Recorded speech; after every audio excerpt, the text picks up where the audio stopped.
रात का सन्नाटा छाया हुआ था। मदीना की गलियां खामोश थीं, हर तरफ सुकून ही सुकून। लेकिन एक शख्स जाग रहा था। वो थे खलीफा वक्त हजरत उमर बिन खत्ताब रजी अल्लाह ताला अन्हो। हर रात वो निकलते ताकि देख सकें कि कहीं उनकी रैयत भूखी तो नहीं, कोई तकलीफ में तो नहीं। चलते चलते एक घर से बच्चों के रोने की आवाज आती है।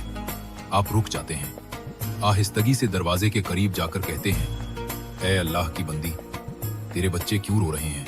अंदर से एक थकी हुई गमगीन आवाज आती है, कई दिन से खाना नहीं मिला, मैं सिर्फ पानी में पत्थर उबाल रही हूँ ताकि मेरे बच्चे समझें कि कुछ पक रहा है और सो जाएं। ये सुनकर हजरत उमर रजी अल्लाह ताला अन्हु की आंखों से आंसू बह निकलते हैं।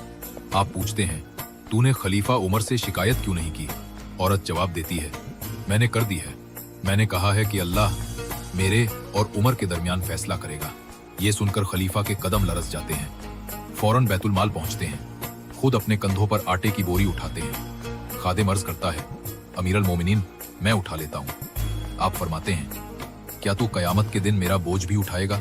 आप खुद वो बोरी लेकर उस औरत के घर पहुंचते हैं, चूल्हा जलाते हैं, खाना पकाते हैं और बच्चों को अपने हाथों से खिलाते हैं। जब वो बच्चे खुशी से हंसने लगते हैं, आप देर तक बैठे रहते हैं, सिर्फ इस इत्मीनान के लिए कि अब वो भूखे नहीं सोएंगी। औरत हैरान होकर कहती है, अल्लाह तुम्हें जज़ा दे, तुम कौन हो?